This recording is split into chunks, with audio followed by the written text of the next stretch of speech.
Ya, aku menyangka dialah istriku. Hingga bisikannya di kegelapan meneriakkan sebuah nama yang salah.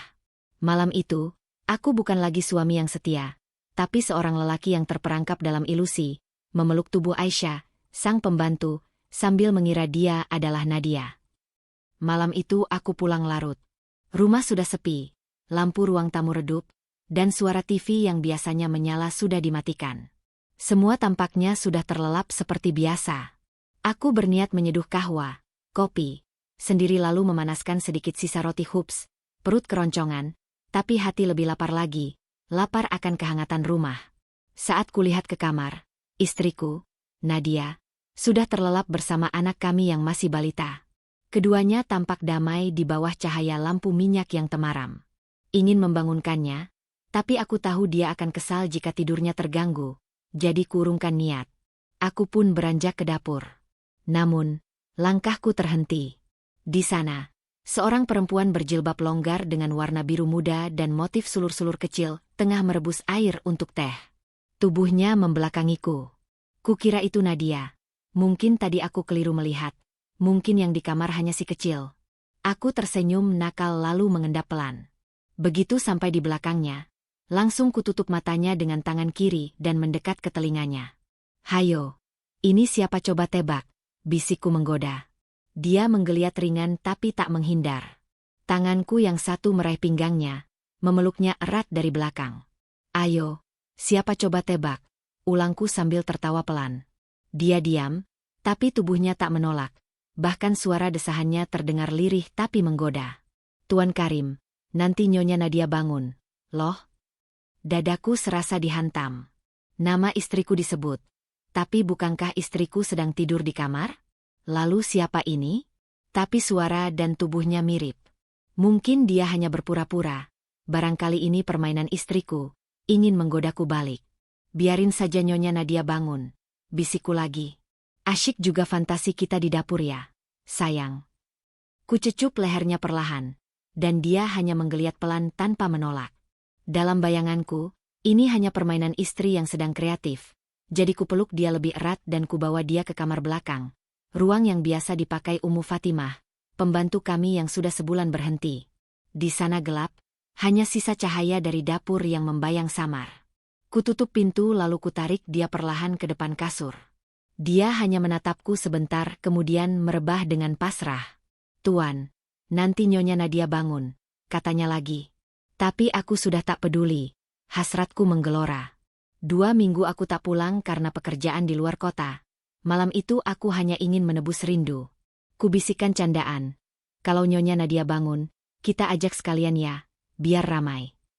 Dia tersenyum samar dalam gelap, dan malam pun mengalir seperti sungai yang akhirnya bertemu laut.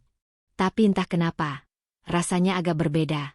Lebih lembut, lebih penuh, lebih mendesah pelan dengan nada yang belum pernah kudengar dari istriku.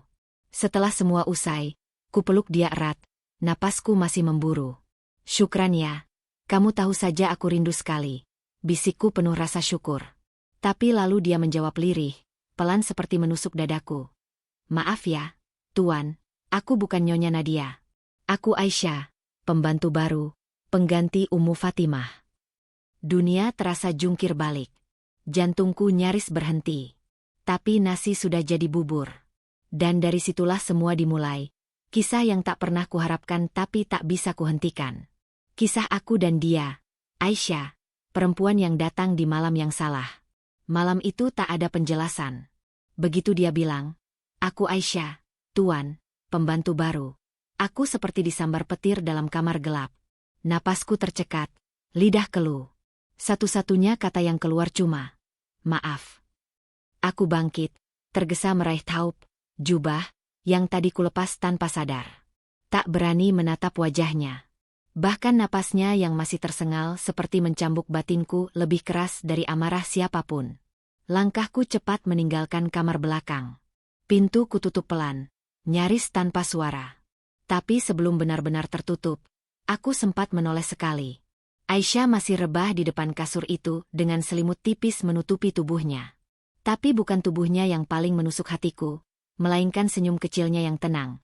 Seperti sudah tahu semua ini akan terjadi, seperti menerima, atau justru pasrah. Aku melangkah ke kamar depan. Nadia, istriku, masih tidur memeluk si kecil.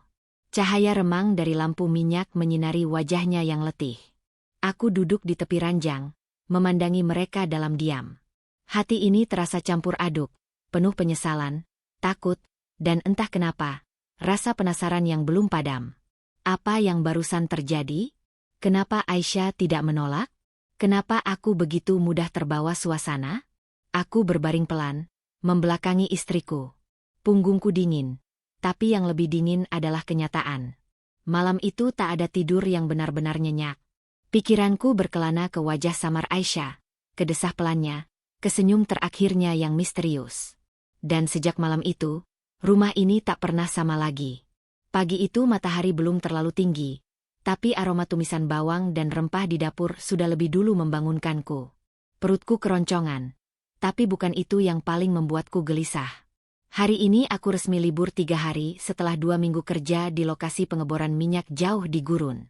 Jauh dari rumah, jauh dari istri. Tapi justru saat libur datang, hatiku tidak tenang. Keluar dari kamar, kulihat Nadia, istriku, sudah sibuk di meja makan. Senyumnya cerah seperti biasa. Karim, kenalkan, ini Aisyah, pembantu baru yang mengganti Ummu Fatimah. Baru mulai kerja 3 hari yang lalu katanya. Aku nyaris tersedak napas sendiri. Aisyah muncul dari dapur membawa piring berisi falafel dan hummus. Dia mengenakan jilbab longgar berwarna biru muda dengan motif sulur. Bukan yang semalam, tapi tetap saja, aura itu masih menempel kuat di benakku. Sabah al-Khair, Tuan Karim, ucapnya sambil tersenyum sopan, menundukkan kepala. Kubalas dengan tangan gemetar. Iya. Sabah An-Nur, Aisyah ya? Syukran udah bantuin di rumah. Jemariku menyentuh jemarinya, hangat, lembut, dan langsung mengalir kembali semua kenangan semalam. Senyumnya tidak berubah, tenang, sedikit menunduk. Tapi matanya sempat melirikku, tatapan singkat yang seperti berkata, "Tenang, Tuan, rahasia kita aman." Aku langsung menarik tanganku, cepat-cepat dan berpura-pura batuk kecil. Nadia menatapku sekilas. "Kamu kenapa sih, Karim? Masih capek ya?" Aku tertawa hambar. "Hehe, iya, mungkin. Padahal bukan capek, tapi salah tingkah. Bagaimana tidak, perempuan yang tadi malam kupeluk sambil berfantasi sebagai istriku sekarang berdiri di hadapan kami, diperkenalkan sebagai pembantu baru, dan istriku tidak tahu, sama sekali tidak tahu. Sejak detik itu, sarapan pagi di rumah kami tidak lagi sekadar makan, tapi juga medan perang batin antara menahan hasrat dan menyimpan rahasia. Siang itu rumah terasa tenang. Nadia pamit ke perkumpulan ibu-ibu di kompleks perumahan, dan anak kami tertidur lelap di kamar. Aku duduk di ruang tamu, iseng membaca koran yang tak benar-benar kubaca. Lalu terdengar langkah pelan dari arah dapur. Aisyah muncul membawa segelas syai, teh, mint. "Ini, Tuan, panas ya," katanya pelan, tanpa tatapan berlebihan. Tapi aku tahu dia sadar betul suasana ini janggal. "Syukran, Aisyah," ujarku, kupaksakan senyum. Dia duduk di kursi dekat pintu dapur, mengelap tangan dengan celemek. "Tuan Karim," katanya tiba-tiba, "masih kepikiran kejadian semalam ya?" Aku tercekat, tenggorokanku serasa kering. "Maaf, Aisyah, aku benar-benar tidak tahu. Aku pikir kamu." Dia mengangguk pelan, menyela dengan lembut. "Saya ngerti, Tuan. Saya juga salah. Tapi ya, semua sudah kejadian." Hening. Angin siang membawa debu gurun yang menggerakkan tirai tipis jendela. Aku menatapnya lebih dalam. Kali ini wajahnya tidak semudah istriku, tapi ada keteduhan, ada luka yang disembunyikan. Aku tadi belum sempat nanya. "Kamu bilang kamu keponakan Ummu Fatimah?" Aisyah tersenyum, ada getir di ujung bibirnya. "Iya, Tuan. Bibi Fatimah yang mengajak saya ke sini. Katanya di sini saya bisa mulai hidup baru." Aku mengangguk pelan. "Loh, Ummu Fatimah katanya menikah ya?" Aisyah tertawa pelan. "Iya, Tuan. Baru 2 bulan ini, setelah bertahun-tahun menjanda, di kampung akhirnya dilamar duda tetangga." Aku ikut tersenyum. "Alhamdulillah, baguslah. Tapi kamu sendiri, Aisyah? Kamu juga janda? Dia menunduk, lalu menjawab dengan suara nyaris seperti bisikan. Dibilang janda tidak, tapi dibilang bukan janda, ya ada benarnya juga. Aku mengernyit. Maksudnya? Sudah 3 tahun ini suami saya hilang. Tuan. Tidak ada kabar. Waktu itu katanya kerja proyek ke negeri seberang teluk. Tapi habis itu hilang jejak. Saya dan anak saya menunggu, tapi tidak ada kabar apa-apa. Aku tercekat. Astagfirullah. Jadi, ya, orang kampung bilang saya janda, tapi saya tidak pernah merasa ditinggal secara resmi. Masih sering mimpiin dia. Kata-katanya menamparku pelan. Perempuan ini tak hanya menggoda, tapi juga menyimpan duka dan kesepian. Aku menunduk dalam diam, lalu berkata pelan. Maaf ya. Aisyah menatapku lembut. Saya tidak marah, Tuan. Justru saya malah lega karena akhirnya bisa merasa dipeluk lagi, meski cuma sebentar. Mataku langsung menatap ke arah dapur, mencoba menghindari tatapannya. Tapi dalam hati, aku tahu aku tak akan bisa lagi melihat Aisyah hanya sebagai pembantu. 2 minggu di lokasi pengeboran minyak rasanya seperti 2 tahun. Bukan karena lelah kerja atau kerasnya terik gurun. Aku sudah biasa. Yang bikin berat justru sunyinya hati. Biasanya tiap malam aku iseng kirim pesan ke Nadia. Kadang video call. Tapi belakangan, dia makin cuek, jawab sekenanya. Kadang malah cuma centang biru tanpa balasan. Aku tahu Nadia sibuk kerja, urus rumah dan anak, tapi tetap saja, ada rasa dingin yang tak bisa kuabaikan. Justru yang sering muncul di pikiranku adalah Aisyah. Perempuan sederhana yang bahkan belum genap sebulan kerja di rumah kami. Aku mulai iseng kirim SMS, pura-pura tanya kabar rumah. Tapi entah kenapa, respons Aisyah berbeda, hangat penuh perhatian. Iya, Tuan, rumah aman. Anak Tuan tidur siang tadi nyenyak, kayaknya capek main. Hati-hati ya kerja di sana. Aisyah doakan sehat dan cepat pulang. Sampai akhirnya, aku tak tahan lagi. Malam itu entah dorongan dari mana, aku tekan tombol panggilan. Tersambung suaranya lirih dari ujung sana. Tuan Karim, tumben nelpon. Aku gugup. Hehe, rindu rumah-rumah. Aisyah tertawa kecil. Atau rindu dapurnya. Godanya pelan. Aku terdiam sebentar, lalu mengaku. Aku rindu kamu, Aisyah. Tak ada suara di ujung sana, hanya tarikan napas lama. Lalu, Aisyah juga, Tuan. Gimana ya? Aisyah bingung, tapi tiap hari nunggu SMS Tuan. Kami terdiam bersama dalam senyap yang jujur. Bukan sekadar fantasi malam, tapi ada yang tumbuh pelan dalam diam-diam. Sementara itu, jauh di sisi lain hidupku, Nadia seperti menjauh. Hubungan kami terasa seperti rutinitas, bukan lagi pelukan hangat, tapi sekadar kewajiban. Dan yang paling menyakitkan, aku merasa dia malah lega saat aku pergi. Aku pulang setelah 2 minggu kerja di lokasi pengeboran, berharap pelukan hangat dari istri dan ciuman kecil dari anakku. Tapi rumah sunyi, hanya suara AC yang berputar malas di ruang tengah. Aisyah menyambutku di teras, senyumnya seperti biasa lembut, sopan. Tapi ada sorot mata lain yang belum sempat aku baca tuntas. Tuan Karim, ahlan wa sahlan. Maaf ya, Nyonya Nadia tidak bisa sambut. Katanya semalam sudah pamit. Ada tugas dinas keluar kota. Aku diam, rahangku mengeras. Iya, Nadia sempat bilang lewat pesan. Aku keluar kota 3 hari ya, ada pelatihan dari kantor. Tapi tetap saja, rasanya aneh. Biasanya dia paling heboh menyambut aku pulang. Sekarang pergi pas aku pulang. Aku masuk rumah, memeluk anakku yang masih nyenyak tidur. Ada wangi asing di rumah ini, seperti aroma rindu yang sudah lama mati. Siangnya aku ke kedai kopi depan, ketemu Pak Nasser, tetangga yang mulutnya tajam tapi sering jujur. Tanpa sadar, Tuan Karim pulang. Loh, istrinya keluar kota ya? Sama atasannya, itu tuh Syekh Fahad. Katanya mereka sering bareng dinas sekarang. Aku tersentak. Syekh Fahad? Tanyaku pelan. Iya, katanya si Nyonya Nadia sekarang dipercaya jadi semacam asisten pribadi. Sering ikut beliau keluar kota. Wah, karirnya ngebut ya. Pak Nasser tertawa kecil sambil menyeruput kahwanya. Tapi di dadaku ada letupan lain. sesuatu yang panas dan pahit. Aku pulang ke rumah dengan pikiran kalut. Duduk sendiri di teras sambil lihat langit sore yang berdebu. Aisyah datang bawakan syai hangat. Dia duduk agak jauh, tapi suaranya lirih, nyaris seperti bisikan yang jujur. Tuan Karim, saya tidak enak ngomong. Tapi saya pernah lihat Nyonya Nadia diantar mobil mewah waktu Tuan belum pulang. Bukan mobil dinas kantor. Aku menatap Aisyah. Dia menunduk, tangannya gemetar sedikit. Tapi aku tahu dia tidak sedang bohong. Hatiku runtuh pelan. Bukan hanya karena cemburu, tapi karena selama ini aku berusaha setia pada rumah yang ternyata pelan-pelan sedang roboh dari dalam. Malam turun pelan, membawa udara yang dingin dan hati yang semakin panas. Pikiran tentang Nadia dan gosip kantor itu masih menari-nari di kepala, memukul sisi-sisi hatiku yang paling rapuh. Aku duduk di ruang tamu sambil menatap kosong ke cangkir kahwa yang sudah dingin. Lampu kecil menyala remang-remang seperti perasaanku.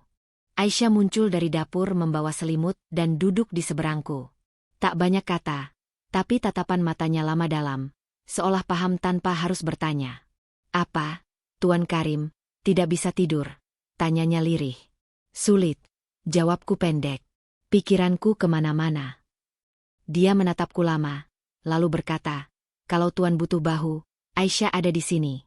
Tapi kalau Tuan cuma ingin pelampiasan, lebih baik Aisyah tidur sekarang." Kata-kata itu menamparku. Tapi justru karena jujur, aku merasa dia satu-satunya yang mengerti aku malam itu. Tanpa sadar, aku berdiri dan duduk di sebelahnya. Tanganku menyentuh tangannya, lalu perlahan, wajah kami makin dekat, dan akhirnya, bibir kami bersentuhan. Ciuman itu bukan sekadar hasrat, tapi pelarian. Pengakuan bisu bahwa kami sama-sama butuh pelukan, bukan untuk pelarian, tapi untuk rasa dihargai dan dimengerti. Tanganku menjelajah pelan ke lekuk tubuhnya. Napasnya memburu tapi tak menolak. Dia bahkan mendesah kecil tertahan penuh getir. "Tuan," bisiknya lirih menggigil, "saya takut." "Aku juga, Aisyah. Tapi malam ini aku cuma pengen merasa hidup." Kami tenggelam dalam pelukan yang panjang, hangat, nyaris meledak. Sampai, tangisan itu datang tiba-tiba dari kamar depan. Anakku terbangun dan menangis kencang. Kami terhenyak. Aisyah langsung bangkit panik. "Maaf, Tuan, Aisyah lihat adek di kamar dulu." Dia berlari ke kamar anakku. Aku duduk kaku, peluh dingin membasahi punggung. Dunia kembali nyata. Tangisan itu seakan membangunkan nurani yang nyaris tertidur. Tak lama kemudian, Aisyah keluar, wajahnya pucat tapi tetap lembut. "Sudah tidur lagi," katanya. Aku hanya mengangguk, tak bisa bicara. Malam itu tidak berakhir seperti fantasi, tapi justru jadi malam penuh pertanyaan. Aku masuk kamar, merebahkan diri.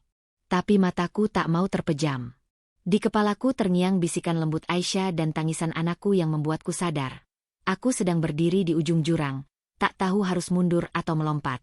Pagi itu, setelah malam yang menguras batin, aku dibangunkan oleh suara batuk kecil dan tubuh mungil yang terasa panas di pelukanku.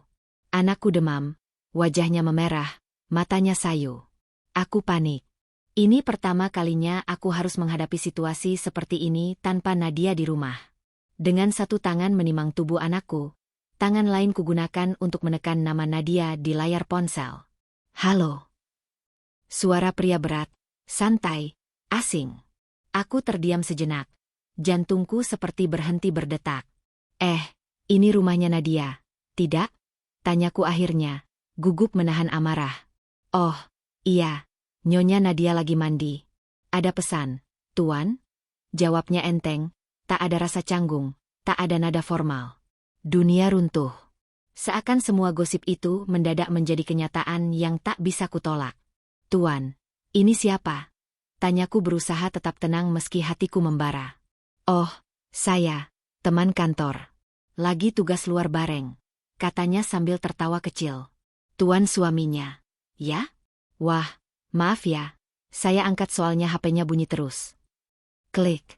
Teleponku tutup sebelum amarahku meledak. Tanganku gemetar, napasku pendek, keringat dingin membasahi pelipis. Anakku menggeliat kecil di gendongan, demamnya tak turun.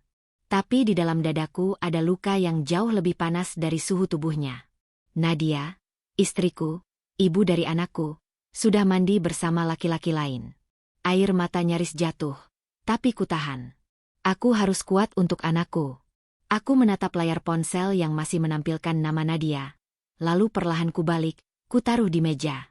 Tak ada gunanya lagi berharap dari suara di ujung sana. Saat itulah, Aisyah masuk membawa syai hangat. "Tuan, kenapa pucat?"